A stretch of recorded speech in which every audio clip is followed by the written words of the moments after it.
Hello. Hello. Hello. We're the Board Game Dads, and surprisingly, that was the first take on that, so I'm very proud of us. My name is Anthony, and I'm here once again with two fellow Board Game Dads. We've got Chris Barrows from Tabletop Express and Eric from the Meeples Republic. Gentlemen, hello, and welcome back. Hello. What's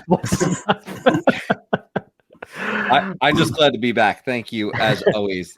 It's always a pleasure, and I got to hang out over here a little bit more often. You're on my channel all the time, and drinking my, eating my food, taking stuff from my refrigerator, and, Well, Chris did specifically ask to be on this episode of Board Game Holiday Spotlight because it turns out that Gardening Day, which is what we're discussing today, gardening seems to be a theme that's very popular, and Chris has a lot of games like that. It turns out that all three of us really do, actually. I'd say, Eric, I'll address this to you, but in terms of making the list for this topic, out of the ones that we've done in the past, there was, a little bit of narrowing down that kind of had to occur. Maybe not as much as other topics, just a lot of these games. I noticed that, first off, I was like, oh, Gardening Day. I got a ton of games about gardening. And then I looked through my games, and I have a ton of games about flowers and plants, but not so many specifically about gardening. Okay. So it's just this. I basically had like two or three options, and I'm going to give you two of them.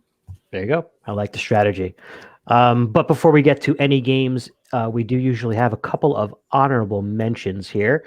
I'm going to just go ahead and go first. I have one that is an honorable mention, not because it's off topic. It definitely has some gardening as a major aspect in the game, but we've actually talked about it before here on this channel, on these episodes for Holiday Spotlight, and that is Takenoko, a game that we talked about for National Panda Day.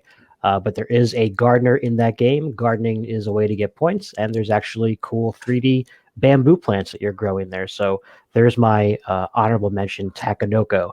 Chris, how about you? What do you want to throw out real quick? So I had one game that I'm yet to play that I'm not going to mention because I think I'll be talking about it some point in the next 2 to 3 weeks. But the game that does come to mind for me right now is Stardew Valley. And I have only got a chance to play it once. I love it. It's wonderful, but there's definitely gardening involved in it. And so for me, that is one that I wanted to mention, but I don't feel like I've played enough to speak to it today. So that's why I got to give it the honorable mention. Well, it's the new hotness, so not many people have experience with that game so far. Chris is always on the cutting edge of the new board games, I'll tell you that. Eric, what about you? What are you going to mention real quick? So I have two. One of them is a bit of a cheat, so I'm just going to go ahead and say that one, and that is all farming games. Because in my garden, I like to grow vegetables. It's not a farm, but when I think about growing carrots and corn stalks and pepper, whatever, tomatoes, to me, that's gardening. But most of the board games that do that are more farming specific. So a little bit of a disconnect. So I didn't use any farming games. How far off though? Like when can you just make your home a farm? I mean, what defines that? A tractor, some cows. I'm not sure. Okay, we'll see. But I'll tell you what, I live in a house with a yard, and we don't have the amount of space to call it a farm. It's just a garden. Anyway, the other one, real quick, is underwater cities, which farming, gardening. That's weird, but technically you are. I guess it's more of a farming game, also, actually, because you're farming kelp. That's one of the resources that you're making in the underwater cities or just outside of the underwater cities. I'm not sure. That's why I'm not going to talk about it. So do underwater farmers have manatees instead of cows? I don't know, but I will tell you this, not to go off topic, but manatees use flatulence to control their buoyancy. So yeah, if they want to come up top, they just let out a big underwater fart. Oh wait, I'm sorry. Then they sink. They get all that air out of their system, and they go down more. Yep. Gotcha. Fascinating. Right? The more you know, the more you know. So safe to say that Eric obviously does have some gardening experience under his belt. I know him and his wife enjoy doing that. And same at this household. We usually plant a small amount of veggies and some herbs each year. Last year, for the first time, as a new project, I actually created a garden, a flower bed. So I planted for the first time perennials, flowers. So this will be the first year that we'll see if they actually return as per their name, if I did a good job of planting them or not. We'll see about that. Chris, what about you? Do you do any planting or gardening over there? I do not have a green thumb. We get these nice things and put them in the ground, certainly. But my wife likes it. I just enjoy watching her, do the work and make everything else look around it look better. All right, so let's just go ahead and get into some picks here. Chris, we're just going to go ahead and start with you. What is your first game about gardening? So you guys can make fun of me for this one because I don't know if it. Oh boy, I don't. Okay, you don't sound too excited. No. I had some options. One, unfortunately, I not got to play enough, but another one I didn't feel I could get in that would have fit probably a little bit better to this theme. But I've played this game so much, and I do think of the idea of planting a tree and building an arboretum as along the lines of this general theme of tending to. So I had to talk about a game from Renegade Games called Arboretum.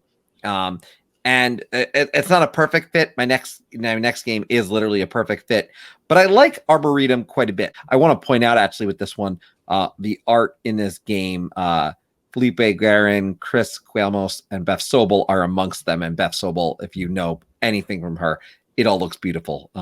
Dan Cesar is the designer of this one. So in this particular game, you've got 80 of those cards that I showed you. They're numbered 1 through 8.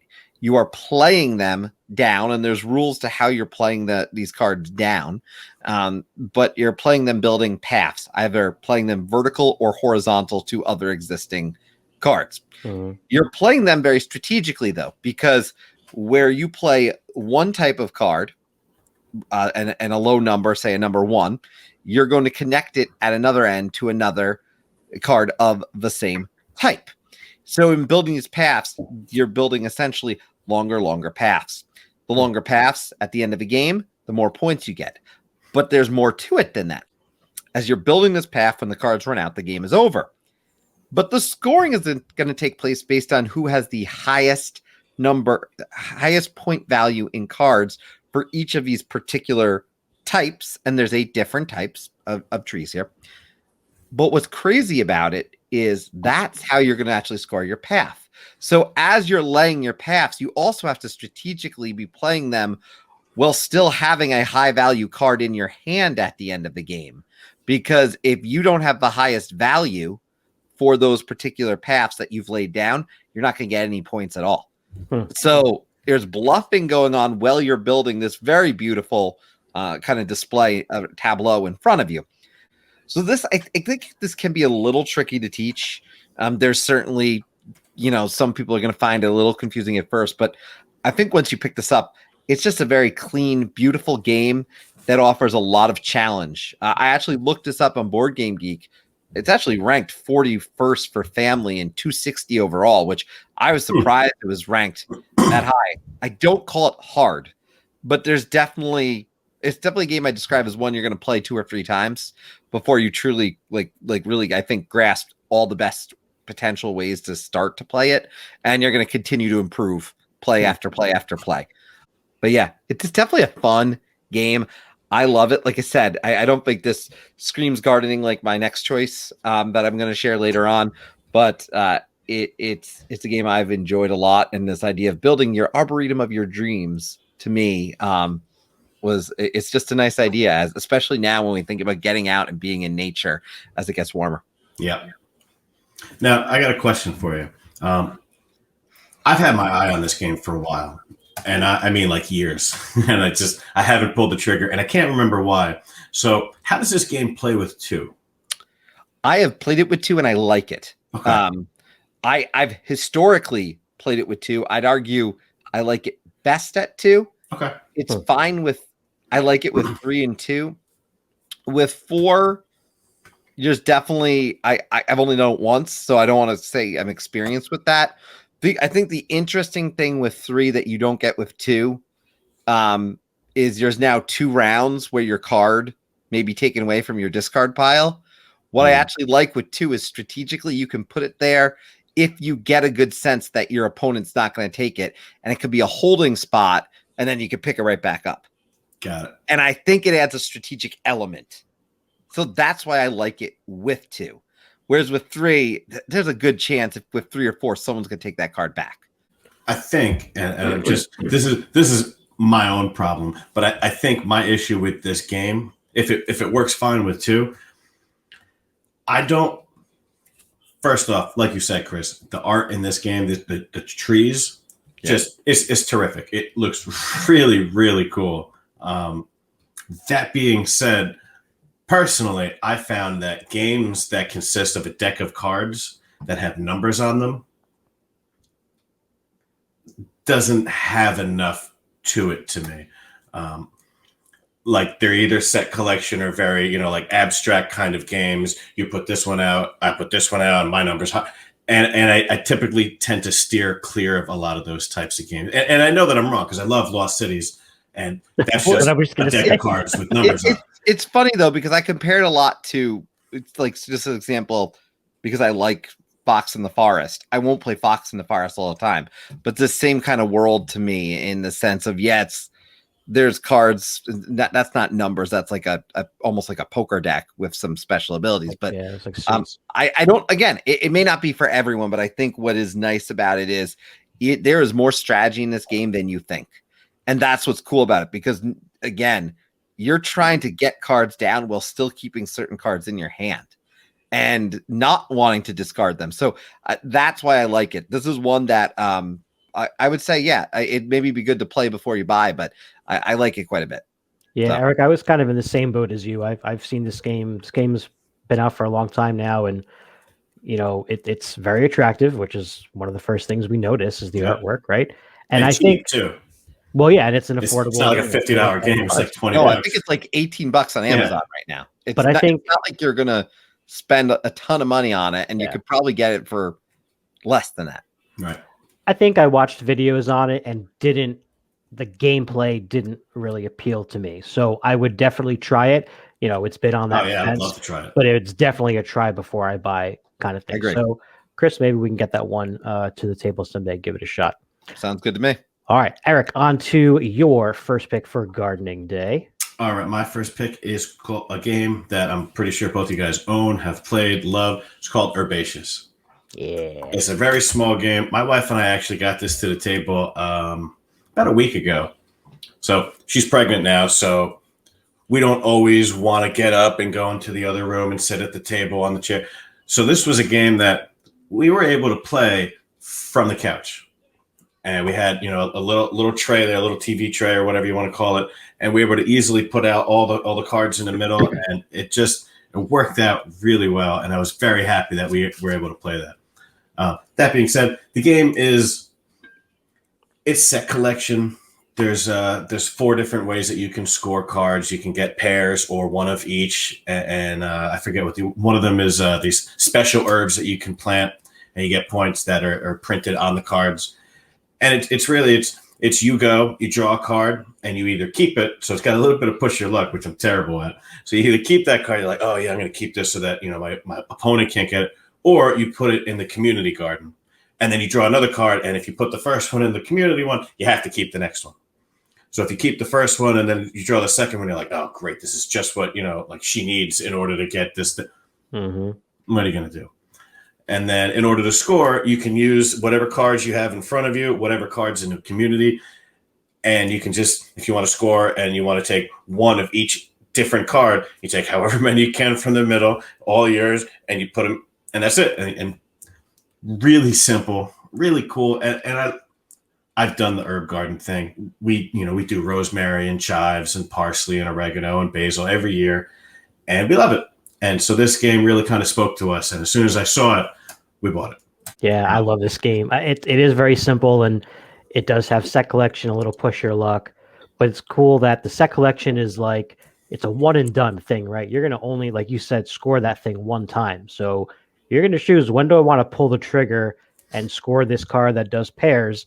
Do I want to do it with 3 paired? Do I want to push my luck and wait till another comes out? Oh, but is my opponent going to take that one? And there goes the last pair that I wanted. I like that stuff. And I love the mechanic of drawing 2 and doing putting one the Yeah. opposite of where you didn't do the first one. That's Yep. cool. I don't see that in a lot of games, to be honest.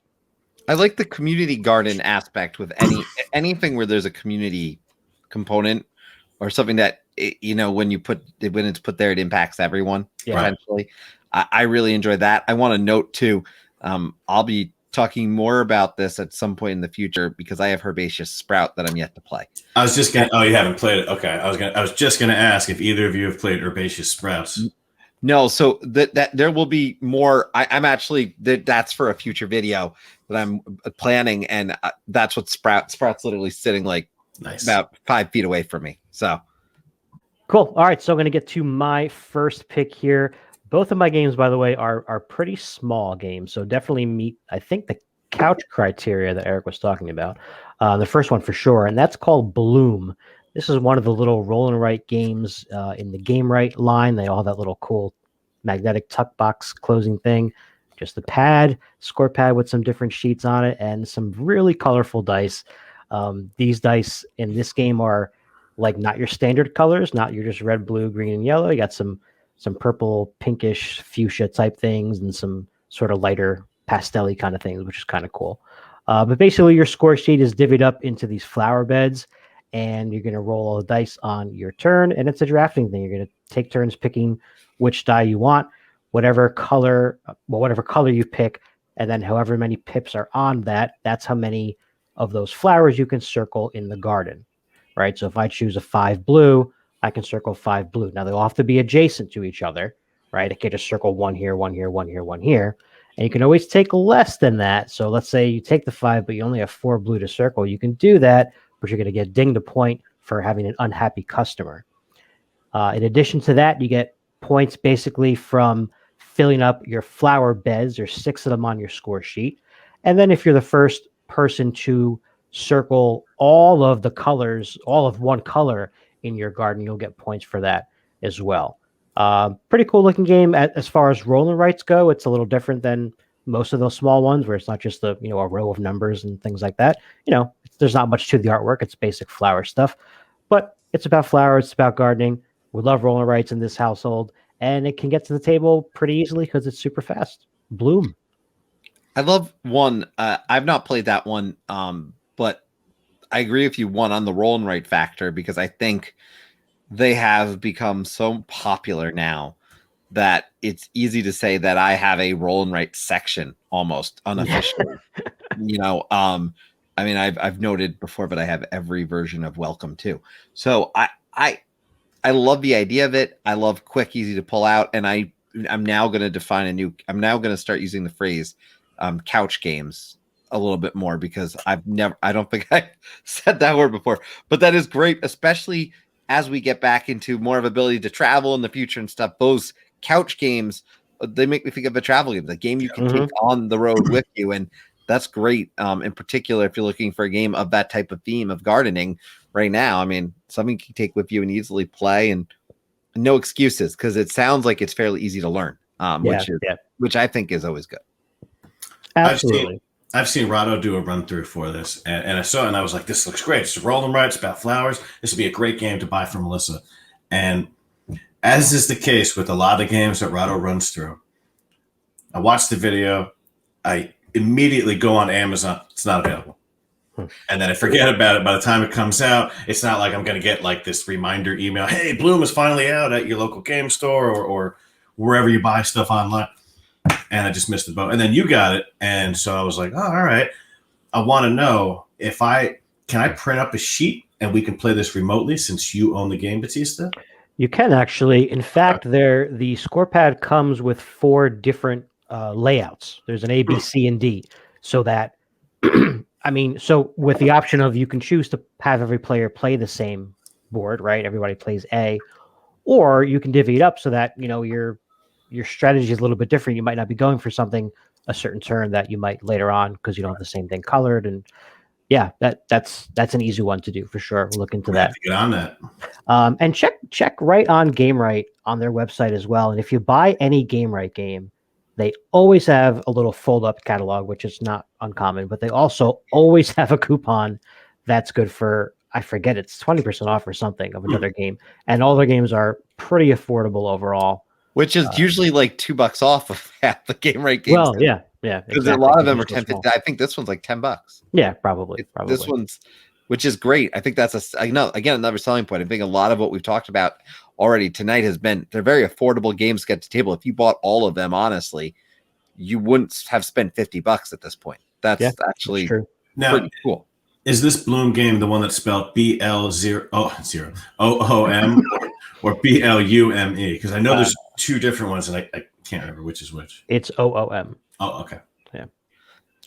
Game rate, and it's not it's game rate has some very good rolling rights too. I just don't think they've got, I think, Rolling America, which I've never played, but I've heard good things about too.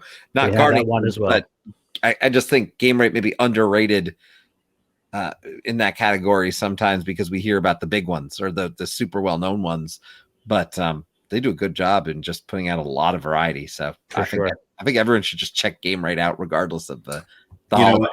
I wrote it down when Batista mentioned it. I was like, hey, you know what? I'm gonna check out what else they have. I'll go to their website for 20% off and see what they got.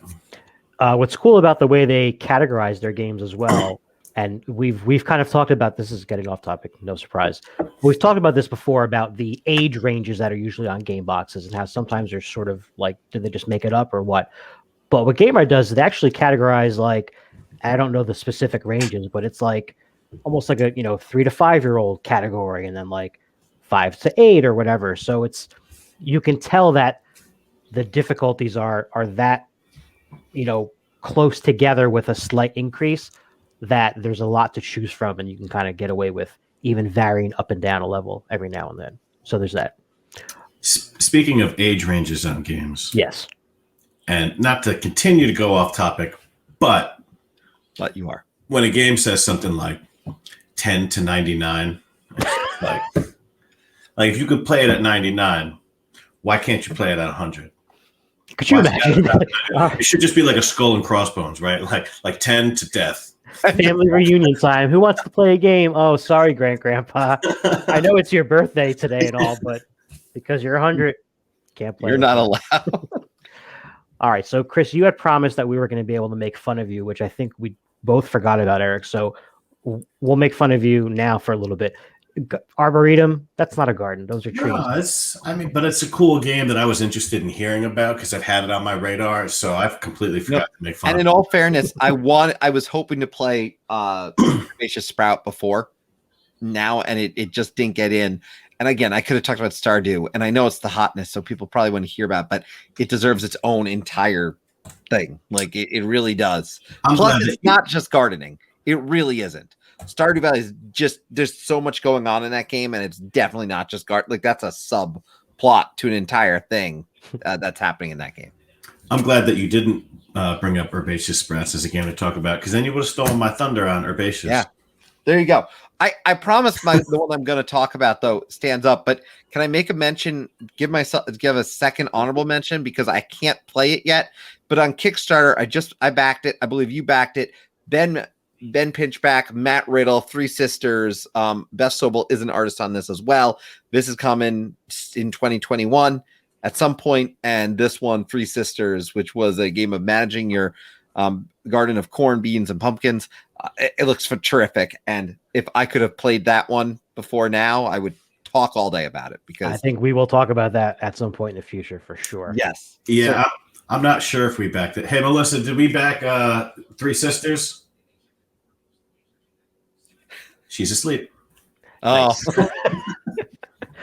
All right, Chris. So what is your second and more legitimate gardening pick? Much more legitimate. It's called Succulent. Hey, and Succulent is a game, literally, this is the Board Game Geek description, by the way. Use your green thumb to tend, prune, and grow the most beautiful succulent garden. So it is on point. This is a really wonderful game. You have a few actions that you can take in this game. What you're trying to do is you're going over a series of turns, and you're collecting succulent cuttings from your garden with water crystals, and you're completing projects. Now, what's really cool about this game is there's a few pieces that make it very interactive. When I place a piece down in this game, and it is adjacent to someone else, they get a small crystal. a small watering crystal, and they're actually filling in. I'm going to pull up a board. You have a board like this, and you can see spots for crystals on it. Now, if you fill in those spots, the neat thing is there's numbers next to them. There's a victory point next to them. So when you get a larger crystal, a larger water crystal, and you have it next to that, that's end game scoring if it's still there. But this has a dual purpose. As you're trying to collect your projects, which have requirements of clippings, every type of clipping is on this board. If you fill that with all the water crystals and it's completely filled, you can use that to represent one of those clippings. So you can now use that, clear one of those spots, and use it to complete projects. There's another really neat thing in this game, because when you are going and collecting clippings, there's sizes that you're putting down on the board. There's one that's just collecting one that's collecting two, and then even larger than that. As you're going over, you're collecting all those clippings. There might be small water crystals on them as well, and you're putting them into your pile, and that's great. But then you can also make the decision to kind of put your piece down on one of the projects and say, I'm taking ownership of this project. If I, however, decide to take a project that Anthony has put his piece on, Anthony's still going to collect ultimately some reward for that project. He's essentially going to be able to get a crystal for that project. So again, there's an interactive levelness there that's happening, that I might be getting points for the project, but then Anthony's still getting some reward because he had put something on it. And it is nice because your actions that you're taking, the complete project action is the second part. So you're either picking up a piece or placing a piece. Action are actions that you're choosing to take, and then and you have to take, I should say, you have to do those every round. But the actual completing a project action is the optional one. So you're working to complete those. But it's simple: 2 actions and then the optional action. And then end game scoring is basically victory points. It's going to be when you have your larger water crystals on that board that I held up. And then third of all, for every different type of piece that you have, you get a half point for each. So you get a half point for something there. So half points can decide the game. The thing I think is important to note that I did not note is you're filling out this larger board, and once you've filled an entire board, you get the ability to choose what board to flip over. So there's other boards that are not yet flipped over, and then you have that choice because you're the one who completed it. This is not a game that you can play from the couch.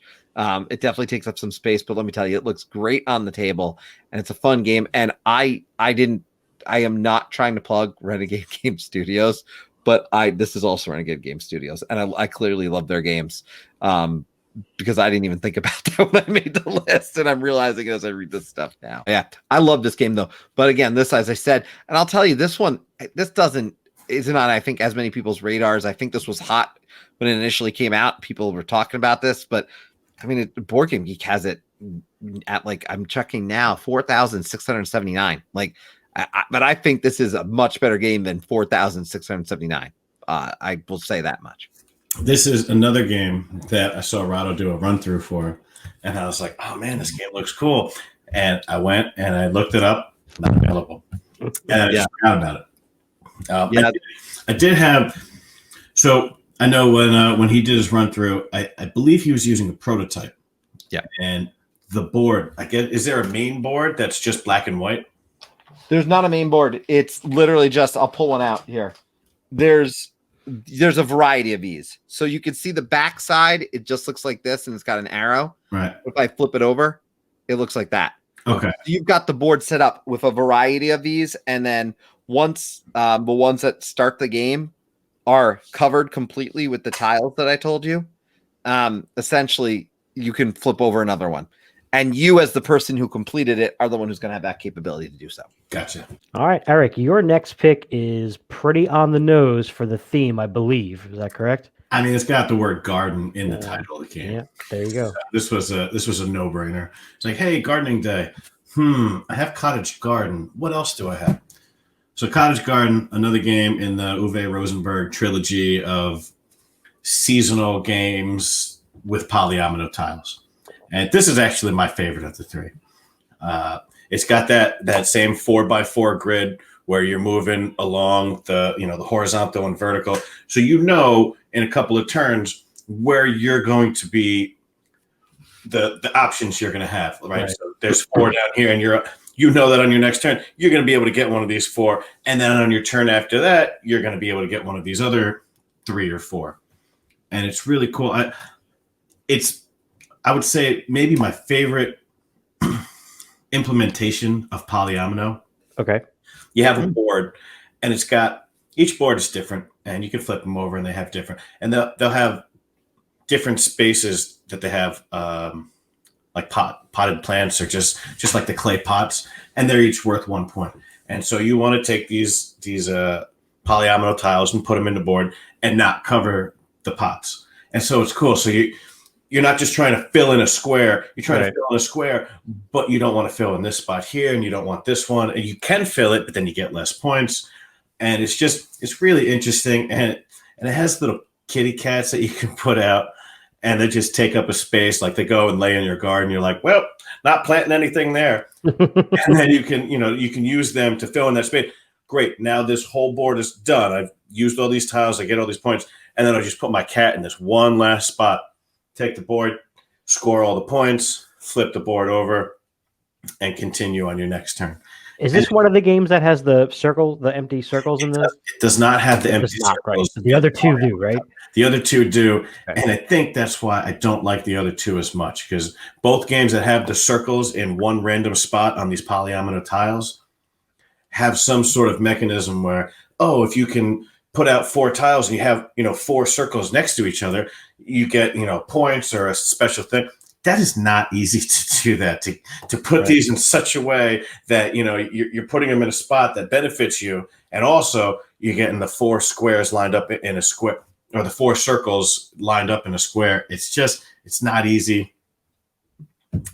This one though, Cottage Garden, with the little pots, the little kittens, best of the 3. Easily best. Looks really good. Looks really good. I'm taken. I have to say, I think it's a very telling thing for you to say your favorite polyomino game too, because it's not necessarily my favorite polyomino game. It's my favorite implementation of polyomino tiles, because you have a board that has spots that you don't want to cover, but you can if you need to. Whereas, you just have to take these, you just have to fill in this entire grid. That's one thing. Or you have to fill in this entire grid, but except for these random spots here. And I think that's interesting. I think that gives it something different that you don't see in a lot of the other polyomino tile games. That's true, because what you just described, I don't know, but I've seen. That doesn't sound, and I haven't played. I maybe haven't played as many polyomino games as you. I have literally Isle of Cats sitting behind me still to be played too. But when I think about polyomino, it's a fun type of game because you are strategically trying to put things down in the best possible way, knowing where you're going to have some challenges. Right. So it's like you're constantly thinking, which with gardening to me also makes a ton of sense, because when you think about gardening, you're planting something or thinking about where to put something with the idea of what is your grand plan? How are you laying out this entire garden? So I love that actual interconnection with polyominoes and gardening. Yeah, this one's really cool. We'd have to do a whole other video just on polyomino games, right? Because I'd have to go through all of them and be like, oh yeah, I forgot about that game. And then patchwork. Well, I got Christmas patchwork. Which one's better? But yeah, this is definitely up there as one of my favorite polyomino games. Possibly my favorite. All right, so I've got one final game here. This one is even smaller than my first one, which is a small game already. This one is called So. Oh, I just threw it at the camera. SOW. This is one of the Pack-O games by Chris Handy. I think there were 2 sets of these games, and then maybe a couple of standalones, but they're all this size, a pack of gum, basically, so they fit in your pocket. And this one in particular, about gardening, because it does have cards that have flowers and seeds on them. So before you can get to a flower, the one side is a seed. This is a Mancala type game. You know, Mancala, where you pick up like a bunch of beads, I guess it was in the original Mancala game, and sort of redistribute them in these different spots, right? It's a 5 tribes game. 5 tribes, yeah. But so in this one, instead of picking up little, pebbles or stones or something, you're just picking up these rows of cards. And so you'll pick up one row and you'll redistribute them in one direction, either left or right, depending on which way the windmill or the wind is blowing, I should say. And then whatever the last one is, if it's a seed that you placed last, it's going to flip over to the flower side. If it's a flower side already, and it's under one of the columns that are under these wheelbarrow cards, then you can then harvest that, basically take that one out and put it into your bouquet. So each of those wheelbarrows, placed from 2 to 4, is the same on top, and then underneath is a specific color flower, which is going to be secret to everybody except yourself. So you look at yours. All right, my favorite color here is blue. So I'm trying to score blue flowers in this game. And so you're going to get points at the end of the game for, I should mention, so the flower pictures are, I'll show you what they look like real quick. The flower pictures have one color in the middle of the flower and then a color petals on the outside. So at the end of the game, you're going to score points for your favorite color. Now, if your favorite color was blue, for example, you'll get more points. I believe it's 3 points per flower that has blue in the middle. But then you also get points, I think 2 points per flower of blue that's on the outside. And then you'll still get 1 point for any flower that doesn't have your color. So you're going to get points for anything. There's no negative points in this, which I like. It's pretty thinky. One of the things I didn't love about 5 tribes was how, I think it was the first time I experienced analysis paralysis in a game, and I didn't know what it was. And I was like, I don't know what to do. Like, I'm going to do that. Oh, wait. Oh, no. I don't know what to do. So there's definitely a little bit of this. It feels less severe, I guess, because it's just these cards, right? But I've only played it with 2 people, and I really think it would be a lot better with 4, not even 3. Because what happens in 2 or 3 is, with 2, you're controlling the wheelbarrow in front of you, but also the one to your right. In a 3-player game, everyone has their own wheelbarrow, and then that 4th one, everyone controls when it's their turn. It's very fiddly. I think in a 4-player game, straight up, everybody's got their own color they're looking to score. I think would just make the game flow a little more smoothly, I guess, for this kind of game. I don't know. It's impressive how much they fit a bit again into that game, just in a small little box. And that sounds like a much deeper game than anyone would expect when you hand them that box. For how small this box is, yeah, for sure. It's thinky. How many cards come in that box? Good question. Let's see here. You got 30 cards. Okay.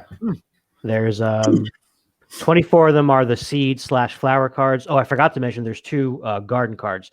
There's the windmill. I think I didn't mention the windmill, actually. So the windmill is going to determine which direction the wind blows, so which direction you redistribute the cards, clockwise or counterclockwise. Got it. And then there's a gopher that will remove all the flowers of one color that you name from the row, just take them out of the game completely. And the way these 2 things ever happen is they have to be one of the cards that you picked up and redistributed them on top of each other. So they've got to be in the same spot to actually do their actions. In the game that Lauren and I played of this, actually this evening, neither one of us did either one of these. We just they didn't line up. But the gopher will then flip over to the watering can side, which I think does the opposite. It probably scores you a bunch or something like that. We didn't use it, so I'm not sure. Now, in this series of games, I forget what the series is called. Are they all 3-letter words? Paco games. They are all 3-letter words. Yep. Got it. Okay. It sounds like just a nice game to be able to have to pull out, but it does sound like also. I guess I'd ask you this: is this because it's got that analysis paralysis potential for someone? I'm assuming this isn't. Is this something you bust out with someone like who doesn't normally do that type of game, or is this something you hold for more of like the gamer that you know for in between maybe something? Yeah, it's interesting. I guess it depends, right? I mean, if you were to introduce this game to someone who hasn't played a lot of modern board games, they might not feel the analysis paralysis, right? Or they might feel it, but not, I guess, recognize what it is. So it may not bother them. Would you say, Eric? They might not win. They might not win. I don't know what to do. Okay, give me 5 minutes here. I want to figure out how to just embarrass you in this game.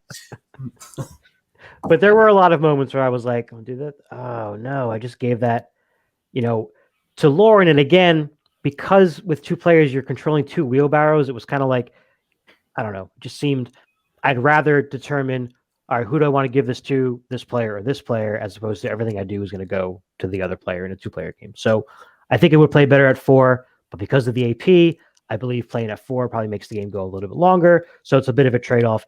It's not a very long game at all. Nothing like 5 tribes. So the comparison stops at the Moncala thing for sure. You know what else this game has going for it? What's that? Couch game. Couch game. And it looks cool when you set it up because you do the wheelbarrows go in 4, make a square. Cool. And then you do all these little diagonals around, so it kind of looks almost like a flower when it's laid out. So that's my second pick. So that being said, we're going to start to wrap things up here. I will add real quick that we always do talk about ways to introduce new people into gaming. And one of the easiest ways to do that, I always say, is, ask someone what they're interested in. Anything. Doesn't have to be games. Anything. Movies, hobbies, whatever, books. And I feel like the whole, nature broadly, right? But, this gardening thing and flowers and things like that, a lot of people are into that hobby. A lot of people love planting. A lot of people love having their own little herb garden and even something a little bit bigger with pumpkins and whatever kind of stuff they like to do in their backyard. I think it's such a good theme that it's an easy bridge to introduce people who might have a slight interest in gardening at all. Be like, hey, check out this game I have about an herb garden. Oh, that's cool. What's it called? Herbaceous. Oh, you might win the coveted herb biscuit bonus in that one. Right. So there's that.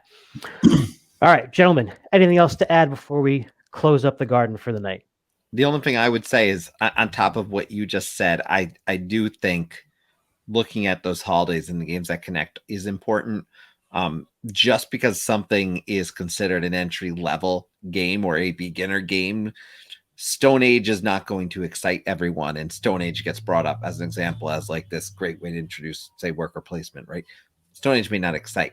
Sometimes something that's slightly harder or maybe a little bit more challenging to learn, but is in that level of interest, is going to draw better attention. So I just bring that up just because I think gardening is extremely popular. A lot of people like to do it. I think especially as we talk now, after a year where it was a solo thing that some people were just doing to pass the time. Yep. Quite frankly, I look at that just as much as I look at how easy is this to potentially teach the game. Is it a streamlined, 2 actions? Succulent, as examples, as I mentioned, not the simplest game, but quite frankly, there are 2 actions to take. And yes, there's strategy and stuff, but it's definitely not what I'd call entry level. But would it be a good entry level game for someone who likes gardening? Probably. All right, folks. So we're going to take off our gardening gloves here, go wash up, and then check back tomorrow and see how our little sprouts did out there. Thanks to Chris and Eric for joining me. As always, you can go ahead and click the little thumbs up icon under this video, or, and even better, you can subscribe to Board Game Dads on YouTube and check out BoardGameDads.com for all of the past board game holiday spotlights that we've ever done, along with some collaborations with Chris as well. Chris, thanks for joining us again. And Eric, we'll see you next time. Happy gardening day, everybody. And if you do have your own garden out there, don't forget to water.